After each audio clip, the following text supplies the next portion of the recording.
बहुत बार ऐसा देखने को मिलता है, जो ज्यादा भगवान का पूजा पाठ करता है वही सबसे ज्यादा दुखी होता है, जबकि कोई नास्तिक आदमी जो भगवान को नहीं मानता, कभी पूजा पाठ नहीं करता, कभी संतों का संग नहीं करता, वह सबसे ज्यादा सुखी जीवन जीता है। नमस्कार मित्रों, एक बार फिर से स्वागत है अपने चैनल कमाल की बातें में। अगर आप भी जानना चाहते हैं कि ज्यादा पूजा पाठ करने वाले लोग दुखी क्यों रहते हैं, तो इस कहानी को पूरा सुने। अगर चैनल पर नए हो तो आपके अपने चैनल को सब्सक्राइब जरूर कर दें। यह सब चीजें देखकर कभी कभी तो ऐसा लगता है कि भगवान ही गलत है, भगवान का न्याय ही गलत है। यह कोई कहानी नहीं है, ऐसा हर किसी के साथ होता है। चलिए आज मैं आपको इसके पीछे का कारण बता देता हूँ, आखिर क्यों भगवान को मानने वाला व्यक्ति सबसे ज्यादा दुखी होता है। ज्यादा पूजा पाठ करने वाला दुखी क्यों? एक गुरु के दो चेले थे, दोनों ही पढ़े लिखे विद्वान थे। दोनों में फर्क सिर्फ इतना था, एक भगवान को मानने वाला था और दूसरा भगवान को न मानने वाला नास्तिक था। एक ऐसा था जहां पर भगवान की कथा होती थी, जहां सत्संग होता था, जहां भजन होता, वहां दौड़ के चला जाता और भगवान की पूजा पाठ करने लगता। दूसरा शिष्य इन सब चीजों से काफी दूर था। वह शराब पान भी करता था, वेश्याओं के साथ गमन करता था, सारी बुरी आदतें दूसरे शिष्य में थी।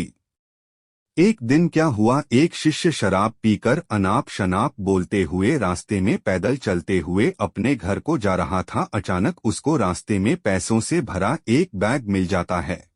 उसकी खुशी का ठिकाना नहीं, वह जोर जोर से चिल्लाते हुए सबको बताता, मुझे आज पैसों से भरी बैग की थैली मिल गई, मेरा जीवन सफल हो गया, इन पैसों से अपने जीवन की आवश्यकताओं की पूर्ति करूंगा।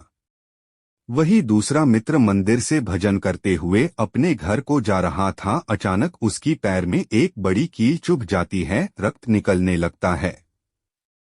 ठीक उसी समय दूसरा शिष्य भी वही पहुंचता है और हंसते हुए उसको बोलने लगता है, क्यों तुम ही हो ना जो सबसे ज्यादा पूजा पाठ करते हो, भगवान का भजन करते हो, क्या दिया तुम्हारे भगवान ने तुम्हें? मुझे देखो, मैं कभी मंदिर नहीं गया, मैंने कोई भी काम अच्छा नहीं किया, मेरे घर में भगवान का मंदिर भी नहीं है, मैंने कभी अपने घर में सत्यनारायण का कथा नहीं कराया, भगवान के सामने कभी माथा नहीं टेका, फिर भी मैं कितना संपन्न हूँ, अमीर हूँ, मेरे पास पैसों की कोई कमी नहीं है, सबसे ज्यादा सुखी जीवन में ही जी रहा हूँ।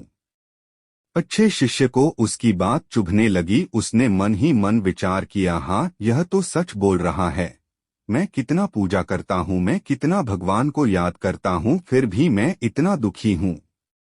और वह कुछ नहीं करता फिर भी कितना सुखी है। इतना सोचते हुए वह अपने गुरु के पास चला जाता है और यही प्रश्न गुरु से करता है।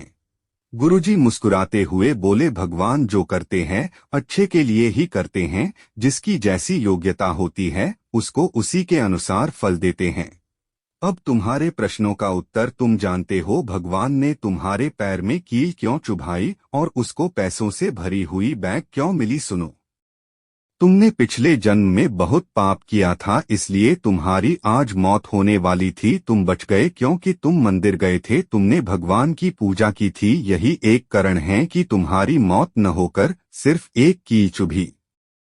अब तुम्हारे मित्र की बात करते हैं। पूर्व जन्म में वो एक संत महापुरुष था, इसलिए उसकी आज किस्मत बदलने वाली थी, करोड़ों के संपत्ति का मालिक बनने वाला था। मगर इस जन्म में उसने कोई भी अच्छा काम नहीं किया, इसलिए पूर्व जन्म के फल के अनुसार उसको थोड़े पैसे ही मिले, जबकि वो अरबों के संपत्ति का मालिक बनने वाला था। भगवान को दोष देना छोड़ दो, अपने वर्तमान के समय का सदुपयोग करो, भविष्य अपने आप सुधर जाएगा।